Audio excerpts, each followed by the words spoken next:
Alors, nous venons de voir comment vous approchez les enfants de la rue au cours des maraudes. Nous aimerions aborder maintenant avec vous l'accueil de ces enfants au centre d'hébergement temporaire, euh, que nous nommerons souvent CHT. Alors, tout d'abord, Toki, bonjour, Oui, bonsoir. oui, Et, bonsoir à tous. quels enfants viennent au centre d'hébergement temporaire et que s'y passe-t-il? Oui, merci de m'avoir donné la parole. J'en profite pour saluer tout le monde. Alors, tous les soirs, le centre d'hébergement temporaire, ou CHT, accueille les enfants de la rue âgés entre 8 et 16 ans. Pour accueillir ces enfants, il y a une continuité de travail dans le processus de prise en charge. D'abord, l'équipe mobile d'aide, ou EMA, fait la maraude pendant la nuit. Les enfants sont identifiés, les éducateurs s'entretiennent avec eux et s'ils répondent aux critères d'admission, l'équipe mobile d'aide leur propose de rejoindre le centre d'hébergement temporaire. Si l'enfant accepte de venir, bien sûr, alors il sera accueilli au CHT de 17h à 8h le lendemain, tous les jours de la semaine, y compris les jours fériés. Le CHT répond aux besoins primaires des bénéficiaires, c'est-à-dire manger, se laver, être écouté par les éducateurs ou un psychologue, se soigner et dormir à l'abri des dangers de la rue. Les enfants accueillis bénéficient aussi d'activités éducatives, pédagogiques, tels que les ateliers d'alphabétisation, les séances d'initiation en informatique, le cours de soutien pour les enfants rescolarisés, les ateliers de musique et aussi sportifs comme le football. Il y a aussi une prise en charge médicale et psychologique. Une infirmière est présente 4 à 6 fois par semaine au sein du CHT pour assurer le suivi médical des enfants. Et un psychologue forme une fois par mois les équipes éducatives et aussi intervient une fois par mois en entretien avec un enfant identifié par l'équipe comme ayant besoin d'une prise en charge urgente. Et les enfants ont enfin accès à des espaces de dialogue qui leur permettent de s'exprimer et d'être écoutés. Des séances de sensibilisation sur certains sujets à risque, tels que la sexualité, les drogues, alcool, tabac et hygiène, ont lieu au sein du centre. Les enfants bénéficient d'entretiens individuels qui permettent aux éducateurs d'en apprendre davantage sur la situation de chacun et de définir un projet éducatif et social adapté pour chaque enfant. Voilà, merci. Alors, pour illustrer cette vie au CHT, nous proposons une petite vidéo sur les activités auxquelles les enfants participent.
Alors, lors d'une mission à, à Grandir, dans les locaux de Grandir en Sirabé, j'ai pu voir ces enfants redevenir l'espace d'un instant, l'espace d'une soirée, des enfants avec leur envie de jouer, de rire, de communiquer. Pourquoi ce temps est-il si important pour vous? Oui. Alors, la soirée dans le CHT est un temps très important car c'est à ce moment-là qu'un lien se crée, un lien de confiance se crée entre les enfants et les éducateurs à travers les activités partagées entre eux. De plus, ce temps est capital car il permet aux enfants d'oublier un instant les problèmes, les violences auxquelles ils sont confrontés dans la rue. Enfin, la variété des activités proposées permet aux enfants de révéler leur potentiel et d'en s'en rendre compte et donc de réaliser progressivement qu'il existe d'autres alternatives que celle de vivre dans la rue. Voilà, merci. Les enfants repartent le matin. Est-ce qu'ils reviennent d'eux-mêmes au CHT le soir suivant ou bien d'autres soirs?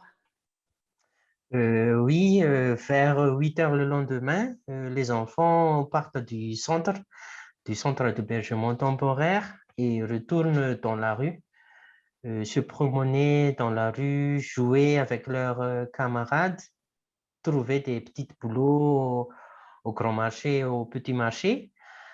En général, ils reviennent de même au CHT quand le soir arrive pour pouvoir jouir des activités proposées par le centre. Mais parfois, il arrive aussi que certains enfants ne reviennent pas au CHT pendant un certain temps. Cela peut être dû à des petites disputes avec d'autres enfants ou encore au fait qu'ils ont trouvé un petit boulot dans les horaires ne leur permettent pas d'arriver à temps au CHT. Merci. Merci Toki. Et Anne, Oui, quelques questions? oui, j'avais justement une question que j'avais mis en suspens. J'attendais cette séquence. Quand les enfants acceptent d'aller au centre d'hébergement, combien de temps peuvent-ils y rester? Toki. Oui, ben, comme je disais tout à l'heure, il y a une prise en charge par les éducateurs et les équipes AS vont travailler sur l'enfant et ça peut aller des mois, même voire des années si ça dépend de la situation. Mais notre objectif, c'est de renouer les enfants des rues à leur famille et de faire revenir les enfants dans leur famille. Et c'est pour ça que les équipes AS font le travail de renouement des enfants de rue avec leur famille. Voilà, merci. Merci. Autre question, est-ce que vous accueillez des filles dans votre centre? Oui, il y a des garçons, il y a des filles, mais la majorité, ce sont les garçons qui sont nombreux que les filles. Il y a moins de filles dans nos centres.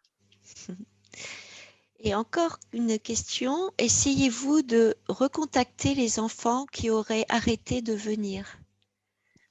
Oui, et on les croise souvent la journée et comme ils nous reconnaissent, nous entamons des petites discussions. Bonsoir, Toki, j'ai pas pu revenir parce que j'ai des petits boulots. Il y a aussi des enfants qui disent que après les interventions des équipes AS, bah, je suis rentré chez moi, je passe moins de temps dans la rue. C'est voilà, des Le petites lien discussions reste, avec. oui. Oui.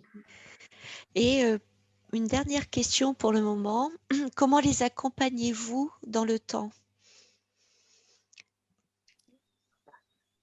peut-être qu'il y aura une réponse plus tard, je pense. Je pense que non-binaire Oui, va parler de ça après. Oui, je pense qu'il y a une oui. séquence où le développement sera fait.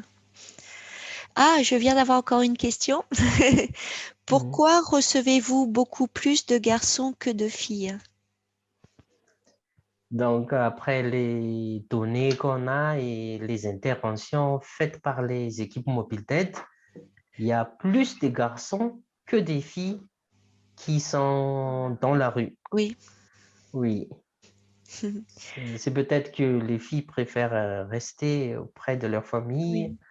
alors que les garçons, ils sont un peu débrouillards et trouvent quelque chose, si on peut dire ça. Oui. Merci Toki. Voilà, voilà. Merci.